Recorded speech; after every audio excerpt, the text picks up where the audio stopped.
People are being financially irresponsible, and we're gonna talk about it. Hello, you gorgeous donuts. I feel like all of us can admit to buying something we've regretted. Honestly, I spent more money than I should have on Tom Riddle's diary, and it doesn't actually work. You know, I can't actually kill him, unfortunately. He's already dead. Someone did that for us. Thanks for nothing, Harry Potter. Now, a lot of people take it one step further, where they unfortunately go into tremendous amounts of debt. A lot of the time for purchases they often don't need. And due to financial issues, obviously, like taking over most people's lives on this planet, one influencer by the name Haba decided to create an internet show where he offers free financial audits to random people on the street. All they need to do is come on his show and he looks through all of their bank statements and basically just confronts them about their stupid spending habits. Now, Caleb is actually a registered investment advisor, so he does have the credentials to do this. He's not just, you know, just decided to do this one day. So I thought in this video we would take a look at the worst people that have been on his show, and every single time there's a purchase which makes us cringe, we're going to drink a shot of this whiskey. Okay? Pure whiskey. Come on. I'm going to be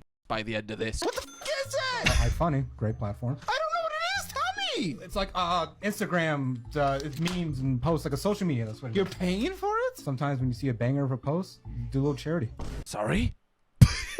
Brother is paying for me. He should put it back into the system. Okay, how are people meant to think of such creative memes if they're not getting financial compensation for it? How are they meant to fund this dream? I rate this, okay? Just giving 99 pence for a meme, just being like, keep up the great work, fella. The text over that photo, ooh, haha, chef's kiss. Leaving a tip for a meme.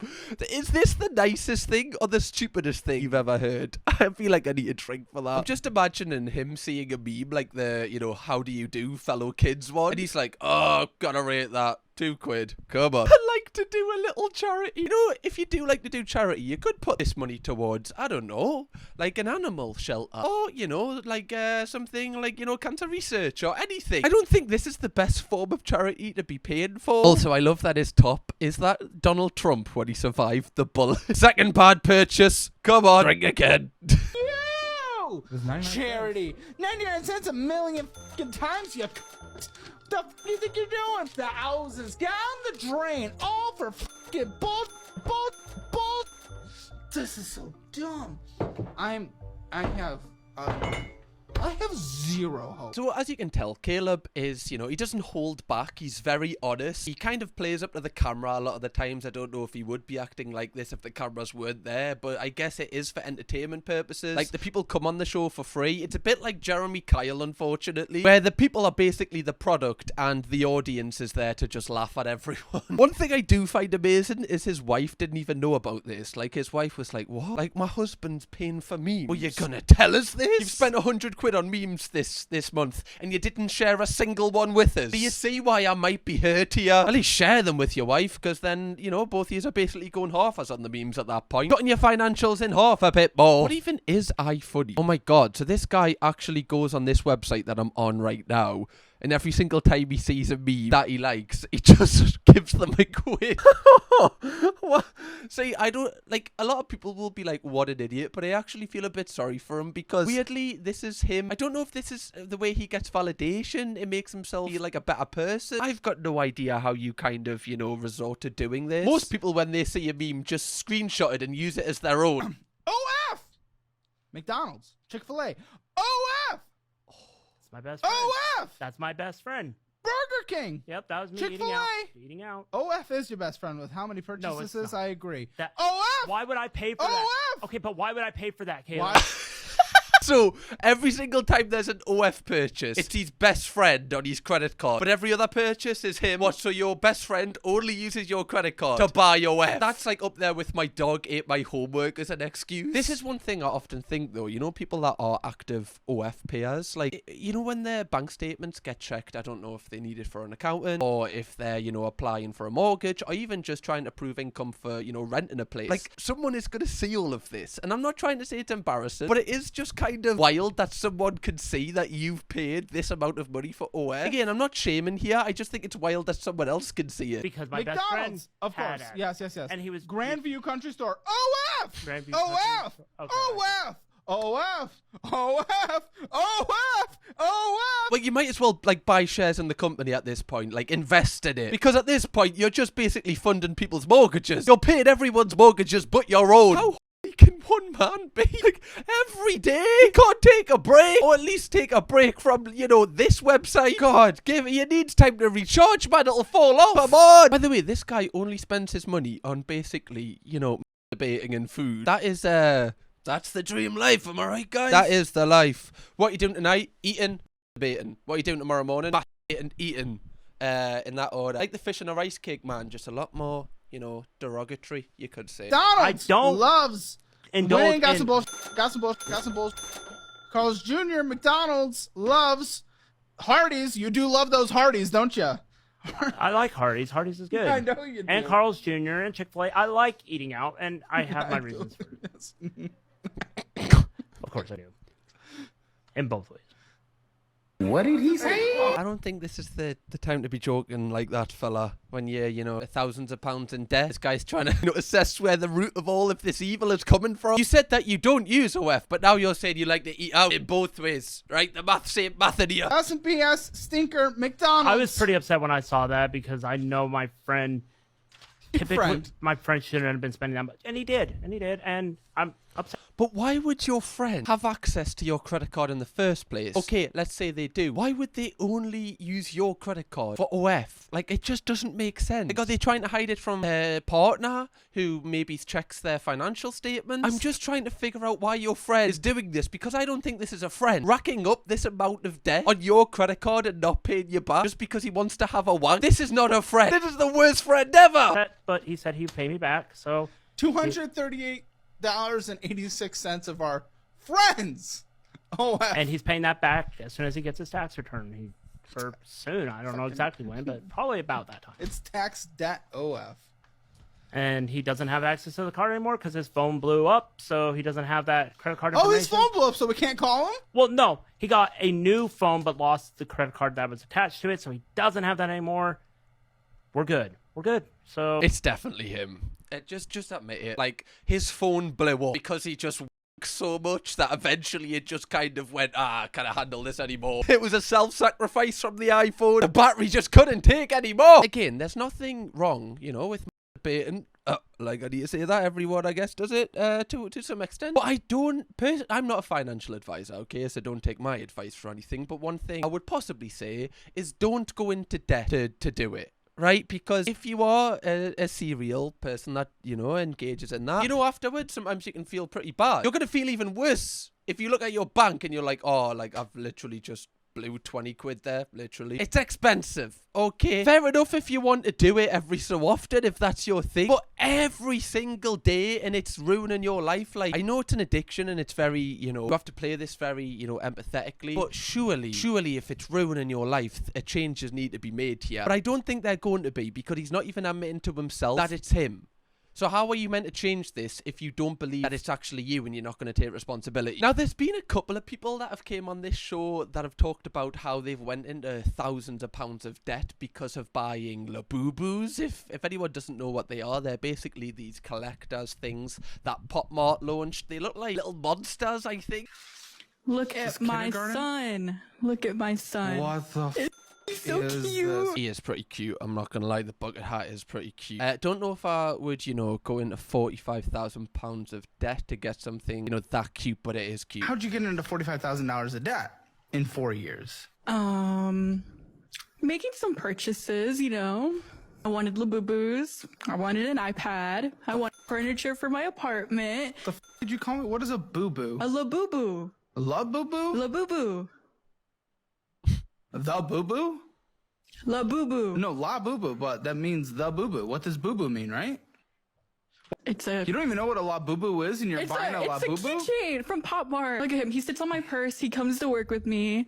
He works to pay himself off. Your coworkers must hate you. Like, I actually feel empathy towards a lot of the people that come on this show, especially this woman, because, you know, buying a Labubu is going to seem very stupid to people that aren't into Labubus. Like, I totally understand that. But the people that do like them, like, it's an escape for them. Like, it's a collector's thing, just like somebody collects, like, you know, football cards cards or whatever they collect. This is what brings them happiness, and in a lot of people's, you know, lives, there's not many things that bring them happiness or not many things that boost their serotonin. So them buying a Labubu boosts their serotonin for a short period of time. But unfortunately, it becomes an addiction because they're constantly searching for this dopamine hit, which means, you know, they have to buy more Labubus to reach that dopamine hit. And sometimes they've got to buy even more rare and expensive ones to, like, achieve the same level of dopamine, because after a while, if you keep buying, like, the same kind of Labubu, the dopamine's gonna go down. So I can clearly see how people get into this kind of situation, and I don't think they're stupid. Like, a lot of people will think they're stupid. I just think they struggle with how to budget, and it's something that's never really taught, and I know people won't have that much sympathy, but I'm just trying to offer, like, from their perspective, why they do this. Again, I know it's not right, but I'm just trying to show why. It's like, they don't just do this for no reason. Hey, yeah, I mean, you're basically getting paid Houston minimum wage. I'm the Labubu plug at work. People come to me and they ask me to get them Labubus. Nobody respects you. Sorry, you're the Labubu plug. That's kind of cool. What people like, is there backhanded deals, like when you go out for a tab or something, just like, Mary, you alright, love? Yeah, you got that dragon Labubu. Are you? Right, there you go. Right, 20 quid. There you go. Thank you very much. That's kind of cool. The Labubu plug. Anyone out there that is thinking of, you know, getting a little side hustle, that's a great Instagram handle for you. How much did that cost? It was only $30.99. That was $31? Hell yeah. You know, that's actually relatively cheaper compared to, like, resellers sell them for like $60, $70. So you know what? I save money. That's such girl math, isn't it? Well, actually, like, resellers are selling them for 60. So I know you think 30 quid's a lot, but actually I've got a f***ing bargain here. I got it for half the price that they're selling for on eBay. Realistically, like, reselling Labubus is probably quite a good, like, side hustle. Now, you would think this would only be like a one-off thing, but actually loads of people have came on this show talking about their addiction to buying Labubus and how it's put them in thousands of pounds of debt. So we want to have another kid, but we can't afford another one because of your actions and your selfishness. You are prioritizing Labubus over your kid's future. So with these Labubus, trying to get these is really hard. So you have to be like really quick to get them. I'm so sorry. Why are they more important? It's just, I like collecting things. Her husband can't take any more. Look how many's here, man. What? There's got to be like over 50 Labubus. There's even giant Labubus. Surely they've got to cost a little bit more. You have to do like a human sacrifice for them ones. Oh my god, they're kind of cool though, I can't lie. If anything, this just is motivating me to buy Labubus, not be, you know, self-conscious with me money. And that is more important. You haven't answered why are they more important? Then what? Paying off your debt, your financial future, keeping your husband around, paying for your kid's college fund, retirement so your kid... I don't think about it when I buy it. It's just impulse. Yeah, I mean, I understand that. Like I've said multiple times, it's dopamine, I understand. But there comes a time where if you are trying to pay off your debts or your kid's college fund or apparently keep your husband around, that you have to kind of make a decision being like, okay, I'm going to miss out on just this Labubu. I'll take a break for this drop. Right, I'll get the next one. I know that's not how it works though with your brain and how your brain works. You have to really try and fight as hard as it is. Again, I'm trying to come at this from an empathetic standpoint. I know a lot of people just be like, idiot, what a twat. Exactly like what Caleb is, and that is totally fine. You know, your opinion. I agree to somewhat, but I'm just trying to offer a fresh perspective.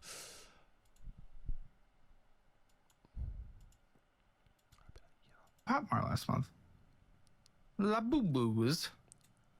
Probably like 700. Yeah. And he's willing to leave you, and you're choosing $700 in Labubus. That's what you were choosing over your marriage and your child having a fully combined household that doesn't have to go back and forth every week. When did you learn, in your perception, that things were so dire here? When he told me that he was going to leave me. A month ago. Mm-hmm. Not 6 months ago when he was asking how your finances were, and you're just like, it's okay. It's just wild that, you know, a couple come on this in front of millions of people. Like, these videos get like millions upon millions of views, like across loads of platforms. Like, imagine this was your next door neighbor. You were like, hey, Karen and Andy, they were on that Caleb show talking about how Andy's going to leave her for a Labubu collection. But these people to come on this show are like at their wits' end. Like, it's the final resort to fix things. And I do feel like this Caleb guy could be, you know, I definitely think he's performative in terms of the way he talks to the camera. But sometimes I think some people would benefit from someone just being like, stop doing this. To Dubai for my birthday. And they lost. Like right now? Like this year? Yeah. I go every year to go jump out of airplanes. Now, let me finish. So I had Okay. I had no intention on using it at all. The airline lost me and my son back. We didn't have our bags for the whole week and 2 weeks afterwards. So I used this one to get clothes and stuff, and they said that they were going to reimburse me. Yep, well, look what happened. They didn't. So now I'm paying it back. But how are we going to Dubai regardless? Regardless of that situation, that doesn't make sense. You're in so much debt. Because I plan it. You want to retire in 5 years. Go on the vacations, and when you retire, you're one of those people that has a goal that requires sacrifice and refuses to make any of the sacrifices, it looks like. This one's interesting, and I would like to hear your opinion in the comments, because you still have to live your life and you still have to do things that you enjoy. Otherwise, what is the point in being here? Like, realistically, like, if we deep it, if you're not doing things that you enjoy every so often, then, you know, like, your life is going to be very sad. You need to do things that make you happy every so often as possible, you know, if you can afford it. But also, like, do you need to go to Dubai, which is one of the most expensive places to go? Is that something you're doing for yourself or something you're doing for other people? You can go skydiving anywhere. Like, you don't need to go to Dubai to skydive. Like, that'll be 2, 3, 4x the price of doing it somewhere else. And again, I feel so much empathy towards these people, because I honestly believe people are trying to keep up with a kind of like a false standard you see on Instagram, like people getting possibly like a really nice car, or going on a really nice holiday, or getting a really nice house. Like, people, you know, show their best versions of themselves on social media, so it makes you at home think, oh, I need to be on that person's level. However, that person might, you know, not like they might not be able to afford that car, they might not be able to really afford the house, they might be in debt going on the holiday. Like, you don't actually know how well people are doing. If they flex that they're, you know, doing well, it's not actually an accurate representation of how well they're doing. So people are constantly chasing this false standard that doesn't actually exist, because the person they're chasing is probably chasing someone else who's chasing someone else, and everyone in this kind of queue can't actually like fund this lifestyle that they're trying to chase. And I honestly believe it's one of the most toxic things with social media, because it makes you think that you're doing really bad, when realistically you could be doing better than someone that appears to be doing better than you. And also, even comparing yourself with other people in the first place, it's bad. Like, you shouldn't be doing that, but that's what everything makes you do in this world, and gears you towards doing stuff so you buy more stuff. Oh, getting stuff off my chest today. It's just so annoying, because I feel like it puts so much pressure on young people to be doing like instantly like really well from the start, and you see people getting in tremendous amounts of debt just so they can appear to be doing better than what they actually are,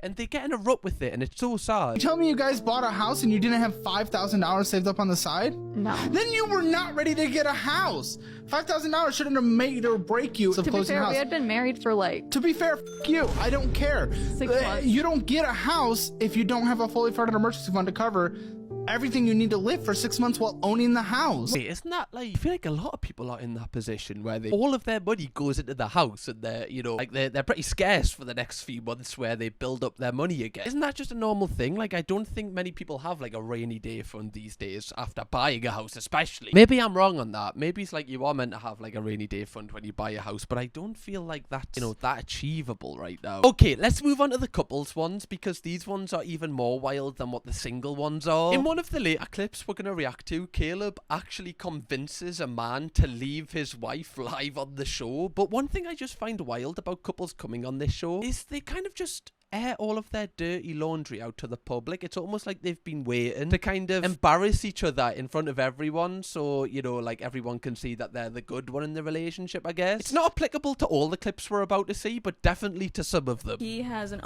addiction.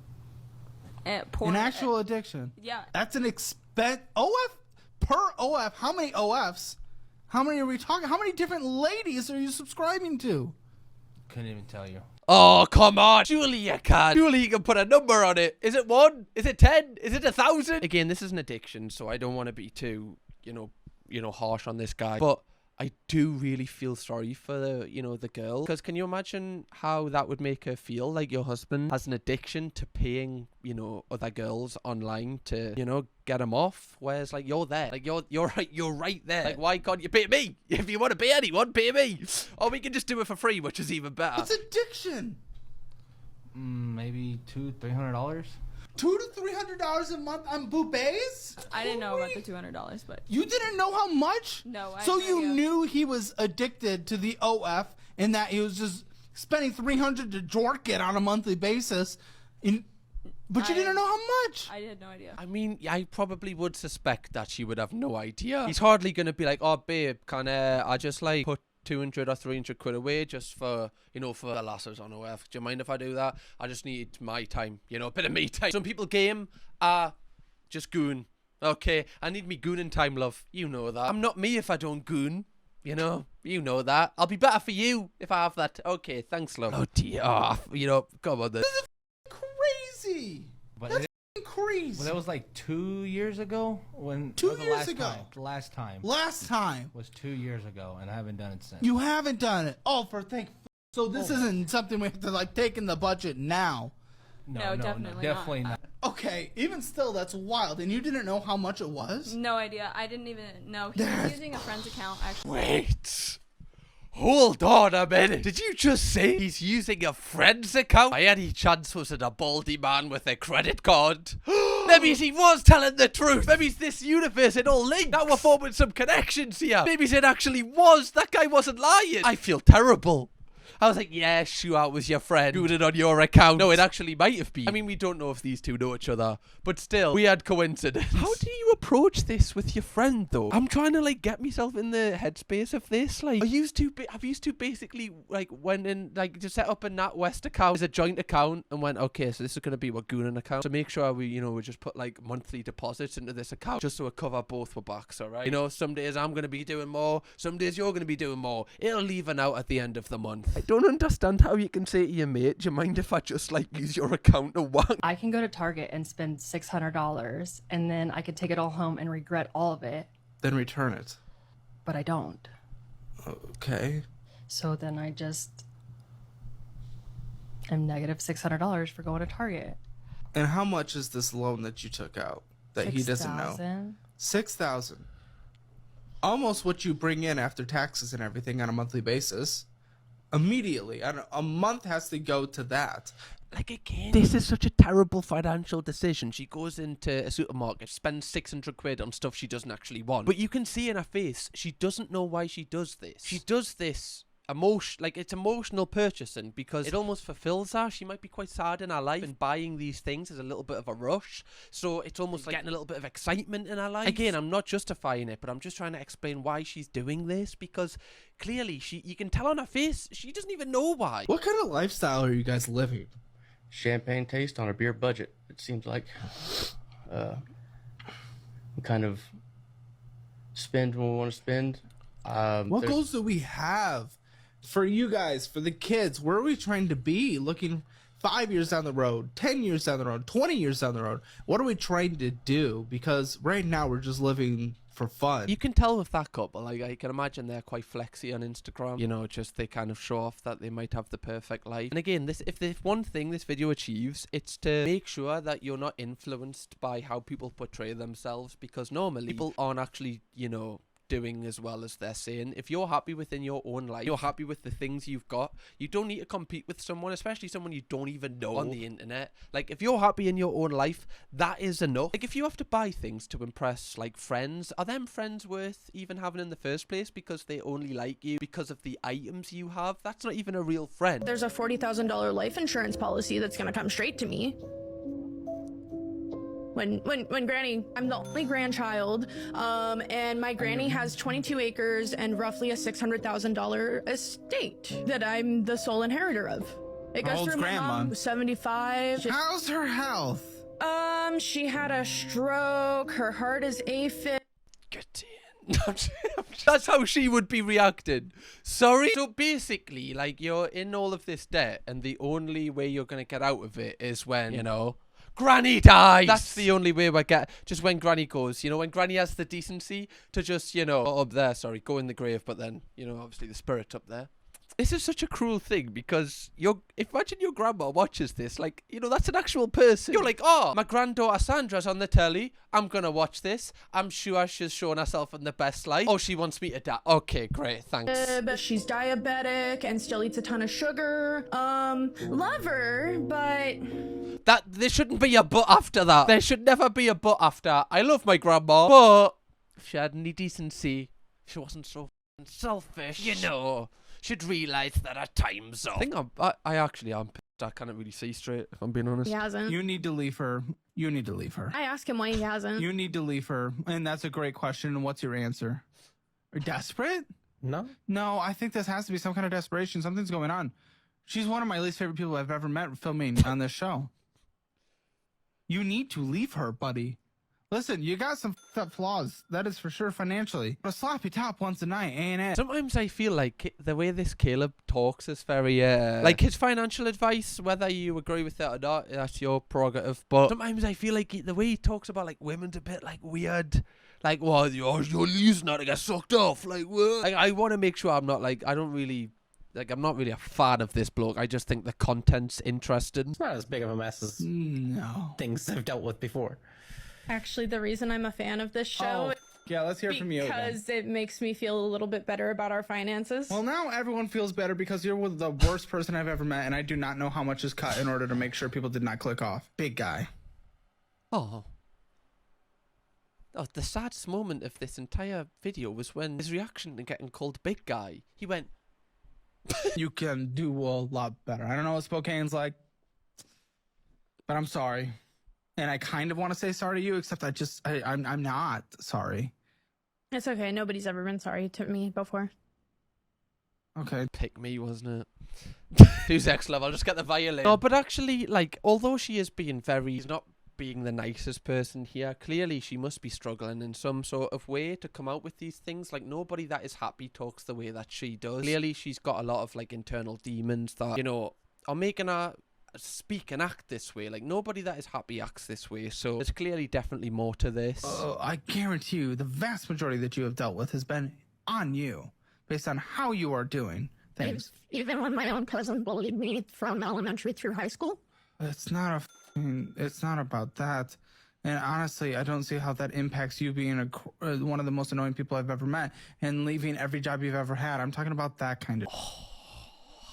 See, like, clearly that's affected us. For her to bring that up, clearly, you know, getting bullied at a young age has affected her, which it affects, you know, anyone that goes through that. That doesn't just stop once you leave school. Like, the scars are always there. Like, I understand that.